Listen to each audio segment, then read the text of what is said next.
Well, it is hard to believe that it's been 20 years since the event of 9/11.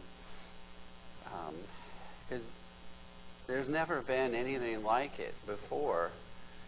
And thankfully, there's never been an attack like it since. And a lot has changed.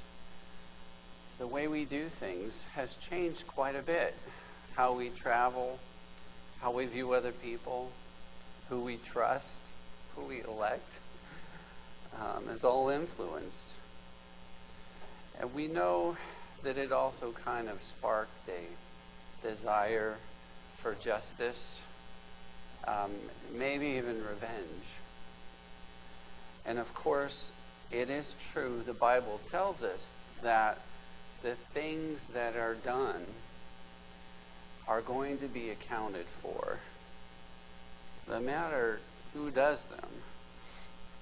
Whether it's something like 9/11 or whether it's something we do, we are held accountable for our actions. We also know that the Bible goes beyond that. We're also held accountable for our words. And that's what today's message is about.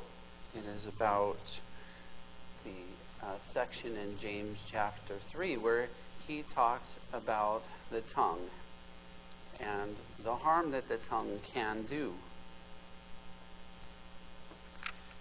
The Bible says that the human tongue is unruly, reckless, untamable. The tongue can start a fire that's unquenchable. Once an argument starts, there's an irresistible desire to have the last word.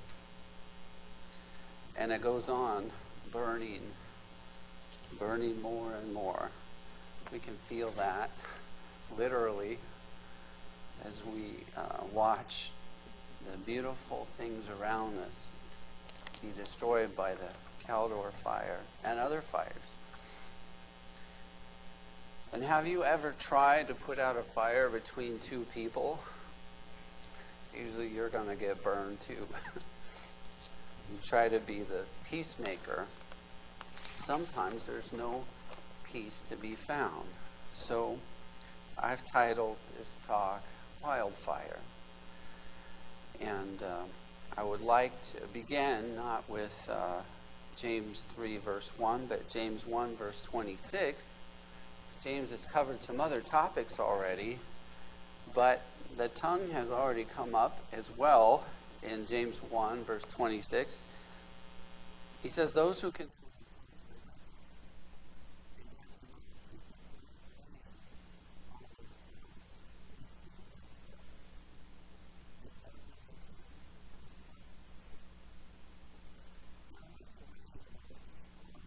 and do harm, and many in which they can do good.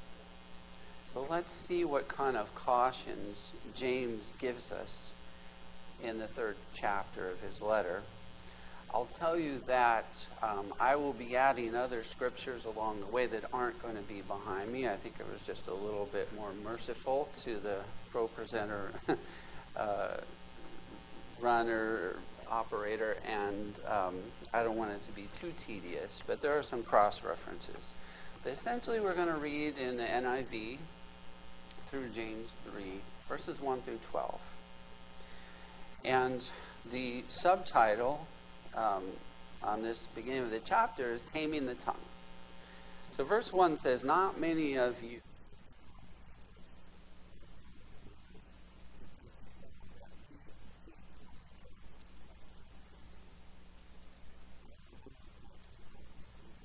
considering whether to be pastors or not. But it's heavy. It's definitely a heavy saying. In Luke 17, verse 1 and 2, Jesus said, things that cause people to stumble are bound to come. But woe to anyone through whom they come. it would be better for him if a millstone were hung around his neck and he were thrown.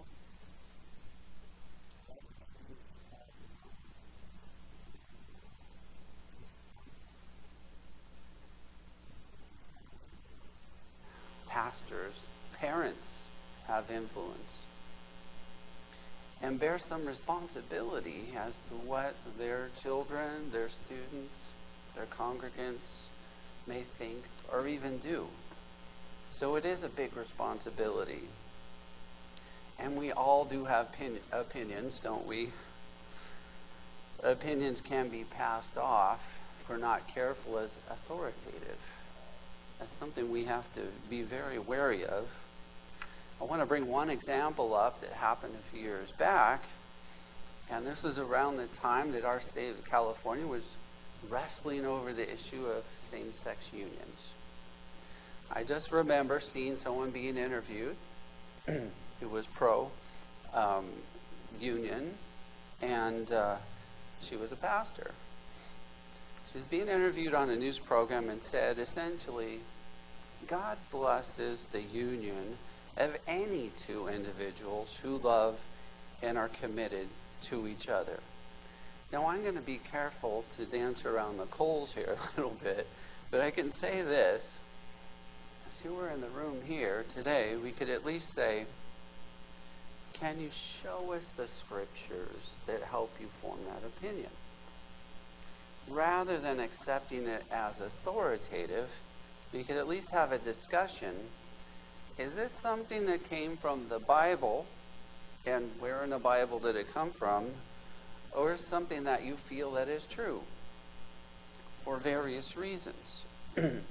There's a difference, and we do have to be careful about that when we teach. And we'll probably make mistakes along the way, and we probably already have things that we might have said, but we need to go back to the source, which is inspired scripture. So I would like to be a little frivolous now about opinions.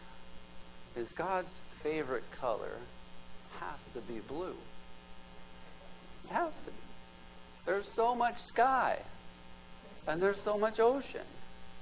God wouldn't make so much blue if it wasn't his favorite color, right? Now, that really isn't on the same level of social questions, but we can fall into these pits. And as teachers, James says, don't go there, right? Be careful what you say and what you teach. Is there new revelation from God? I don't know. But if there is, it should support what's already there, what we already have. The other thing is, if there's new revelation from God, I don't want him to give it to me. I have enough trouble remembering what he already gave us. But does God speak to us individually? I believe so. But I think it's mostly through the way the Holy Spirit reminds us of inspired scripture that we already have. And I think God has personally spoken to me from time to time, but it really is about that reminder, what's already been said, what's already been taught. And so in verse 1, that's just a reminder to us who teach. And all of you may be in a position where you teach from time to time, and we have to make sure that what we say is sound, or at least we tell people, this is a big maybe, speculation here. But what about this idea? Fascinating. I can't say that it's authoritative. We need to make that distinction. Suppose we on our pastoral team went down some doctrinal rabbit trail. You can pick one, right? Something about works, something about tongues, something about who knows. Then those things are easy to do. It's been done over and over throughout time, throughout churches. And that's probably why there are so many different churches that all try, I'm sure very sincerely, to follow God. But we need to be reined in. Just like the tongue needs to be reined in, as James tells us. Verse 2 in James 3 says, we all stumble in many ways.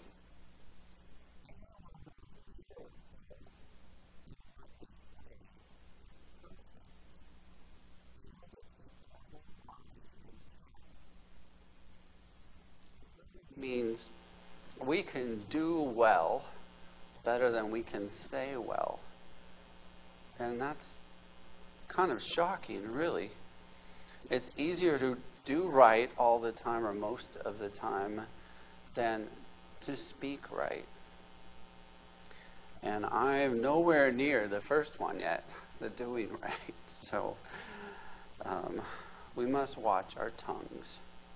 In Matthew 5, verse 21, Jesus said in the Sermon on the Mount, you've heard it said that to people long ago, you shall not murder, and anyone who murders will be subject to judgment.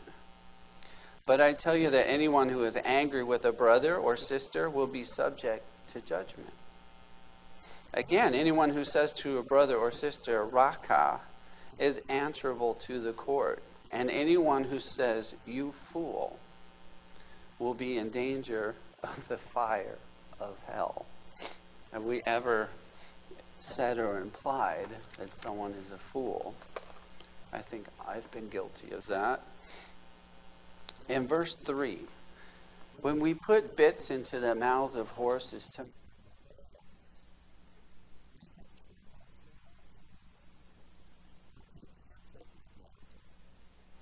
although they are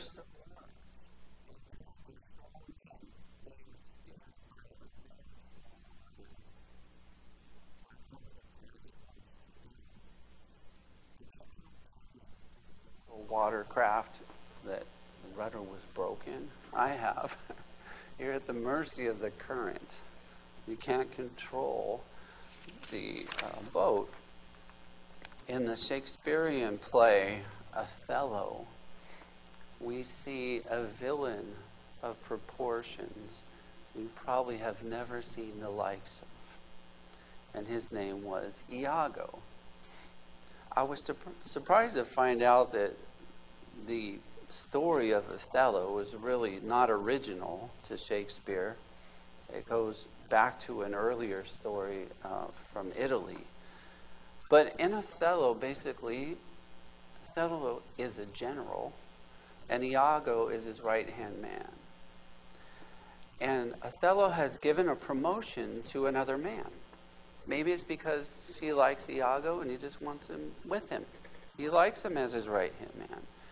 But Iago is angry about it. And he seeks to get revenge on Othello and everyone around him. The person who got the promotion, Othello's wife.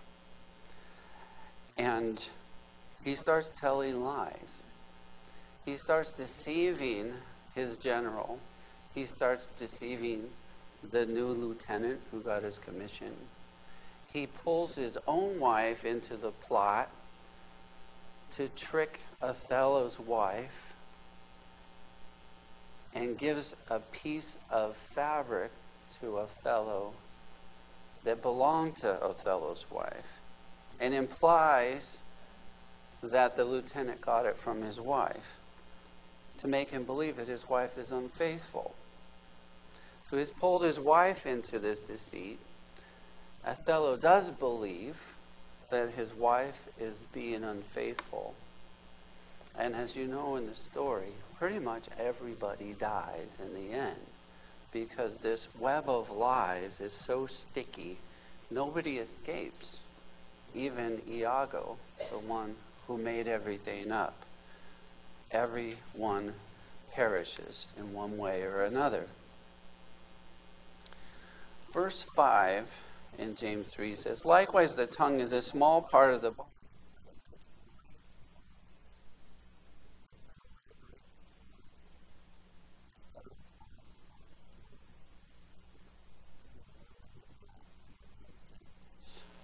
It's a powerful illustration how big a fire can rage.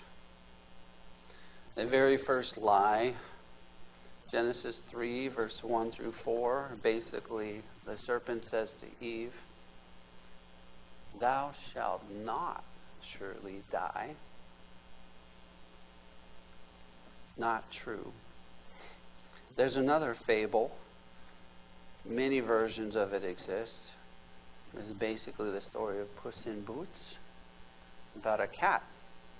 Cat who is somehow possessed or inhabited by a fairy.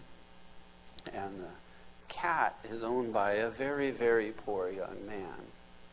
And the cat tells him he will fix everything and goes about this process of deception to make a rich ruler in the area believe that the young man is also wealthy. And through this deception is able to trick that ruler into allowing his son to marry his daughter. But it's all lies. It's all about deception. And so, as verse 6 says in James 3, the tongue is also a fire.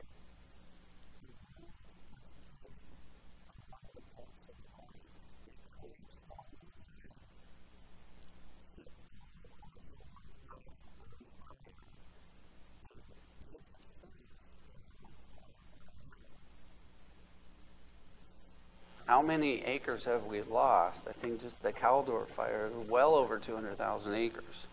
It just keeps burning.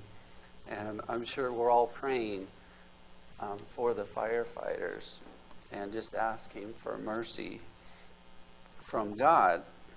I did see, and I'm sure you have, suggestions on social media. Maybe we're just being punished for divorcing ourselves from God in this state, in this country. Maybe that's true. In verse 7, James says, all kinds of animals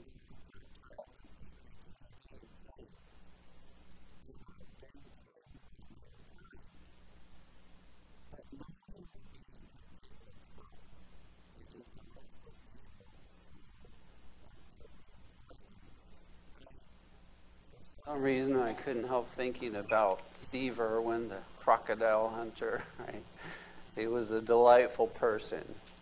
And not many people have a passion for crocodiles and figured out a way to safely, we'll give him the benefit of the doubt, safely handle crocodiles. But if we applied this to what James is saying, it's easier to handle a crocodile than to tame our tongues. That's pretty telling, isn't it? And the deadly poison of the tongue. Have you ever watched a political ad that didn't have deadly poison in it?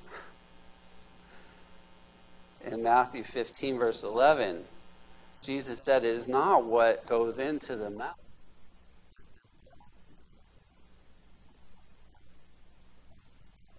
This defiles a man.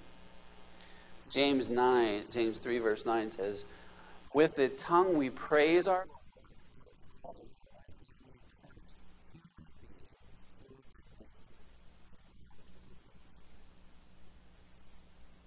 and help but think also of the tradition of comedy. Comedy is a wonderful thing, but it is often used at the expense of somebody. Making fun of someone. I had listed about 6 comedians here. And I think I'm just not going to say their names.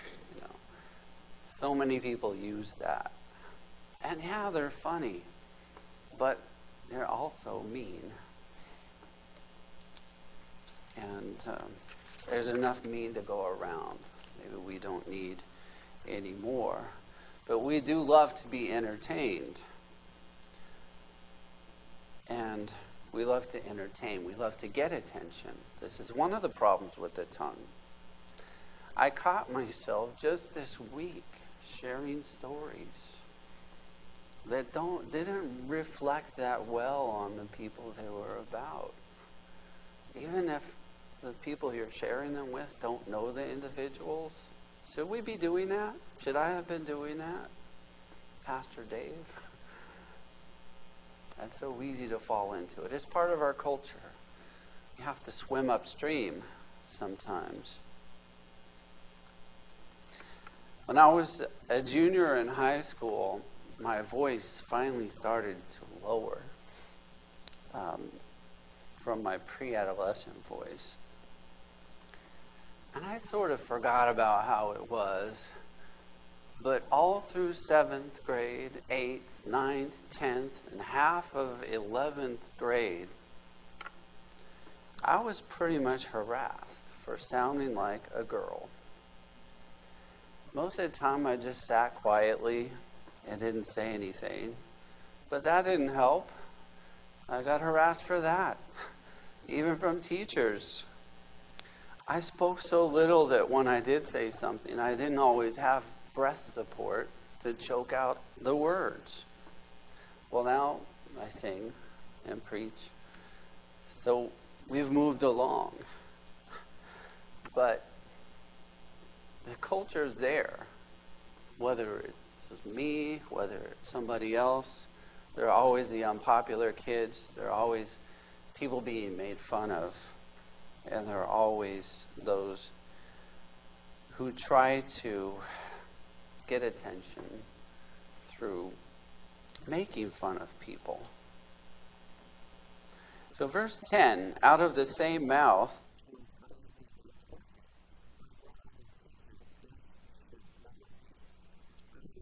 I know a lot of you that is certainly not true of. I'm just saying you're kind of stubborn, some of you, right? Maybe that's a good thing.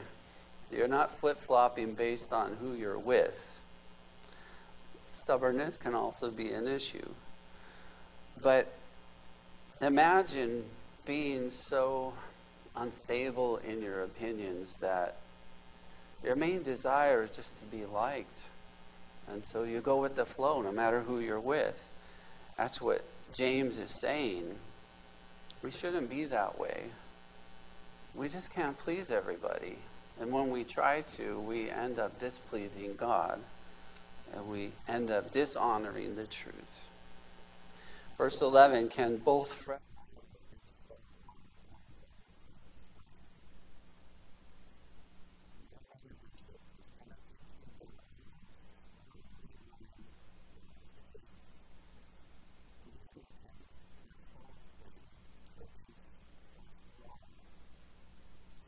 I want to say a couple of main things as we get towards the end of this talk.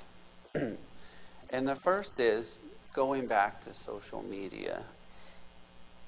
I was going to troll some of my Facebook feeds that I saw because I thought, well, I could mine that. I'm sure I could find tons of stuff that people say that just shouldn't be said. But kind of like the comedians, I decided that's not a great idea. And I do think it's okay to put out there what your opinions are.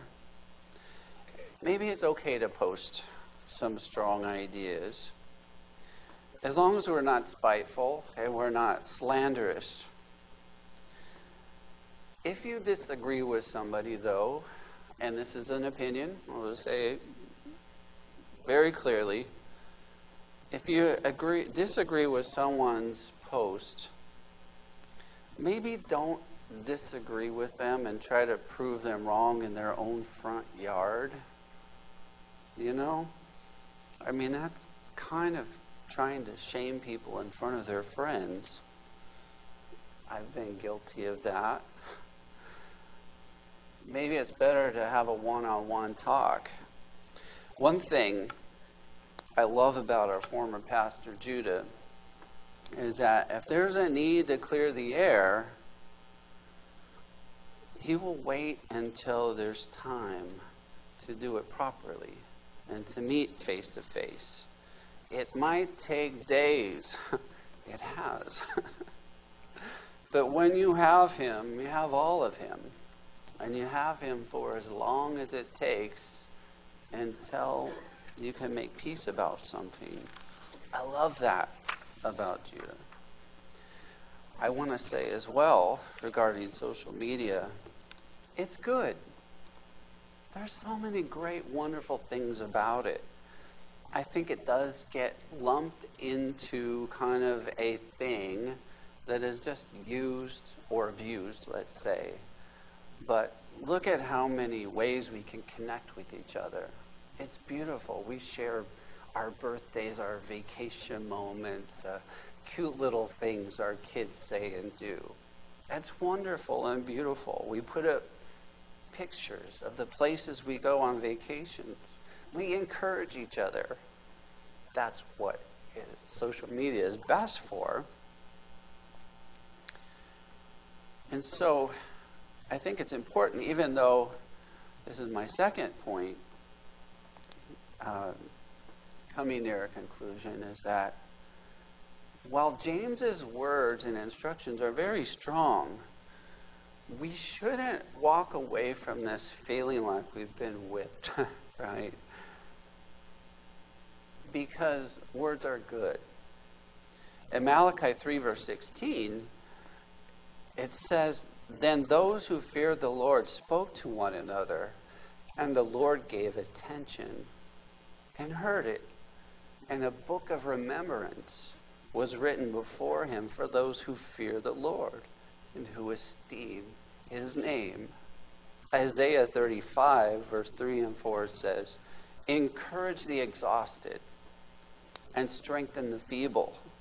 Say to those with anxious hearts, take courage, fear not. Behold, your God will come with vengeance. The recompense of God will come, but he will save you." I've been reading a book, a great little book called Make Your Bed. And I'm sorry, I can't recall the author's name, but he was a Navy SEAL, and he ended up being in charge of the Navy SEALs. And he has 10 life lessons. And I do forget the name of this particular lesson, but he tells a story about a cadet that he was going through the SEAL training with, who wasn't exactly obviously SEAL material, kind of a puny guy. And so one of the things that they had to do often was to go out in, this is at Camp Pendleton, right down in Southern California. So the ocean's right there. Well, they had to swim in the ocean all the time. And so they're lined up to go on their swim, and the drill sergeant steps toe-to-toe with this puny cadet and says, essentially, "I don't think you've got what it takes. I don't think you should be here. Do you think you can really be a SEAL?" And the cadet stands and says, "Yes, I do. I do. I do believe it. I do want this with all my heart." And the drill sergeant leans in and whispers something to him. And then they go for their swim. So the author, after an hour or so, whatever it was, they do their exercise. He gets up on the beach. Well, that young cadet, he's already done. He's standing on the beach. He was one of the first to finish. And he asked him, he says, "What did he whisper to you? What did he say?" He said, "Prove me wrong. Prove me wrong." I think he knew that he could set a good fire in this young man. I think he knew that he would be getting hassled, that he would be getting a lot of baiting, a lot of discouragement. Maybe he didn't have what it took.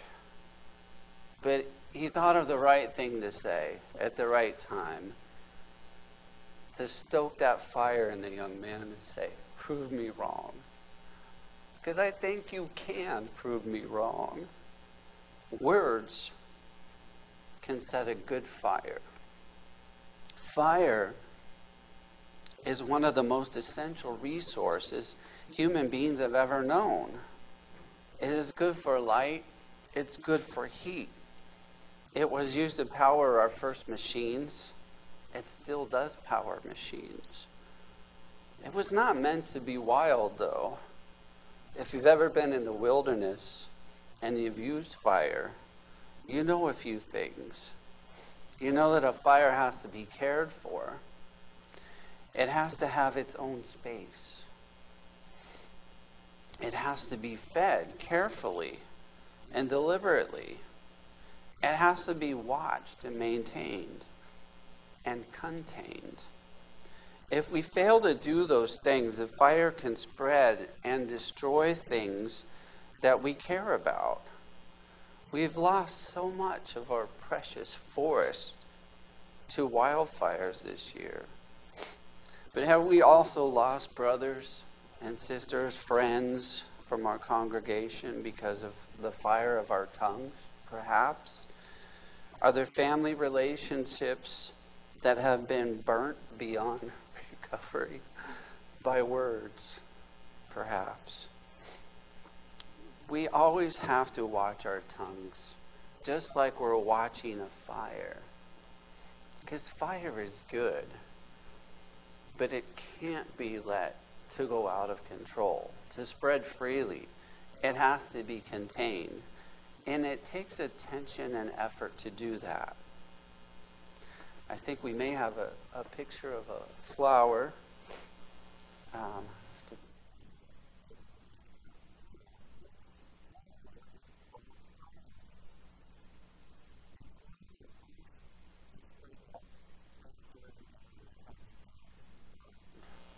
Now you can see this out in nature in areas that haven't been burned, but it's quite notable after an area has been scorched. It just pops right up. And so this is one of the first signs of recovery of a burned area. New life, fireweed. Well, let's work conscientiously and prayerfully to contain the fires of our tongues. A thoughtful and well-spoken word has healing power. It corrects and comforts and inspires. Almighty God, we're so thankful for how your inspired word has been preserved, and we treasure it. There is built-in wisdom in the Bible. And there's just so much to mine. And if we just read it and pay attention to it, we're automatically wise. Thank you for that. We also thank you that while there are many cautions in the Bible, including this section from James, there are so many places that are just overflowing with encouragement that tell us we can stand, that we will be strengthened, and that you will prove your ability to deliver us in so many ways. Thank you for that, Father. And we pray and honor you in Jesus Christ's name. Amen. Well, let's say our benediction. May the love of the Father,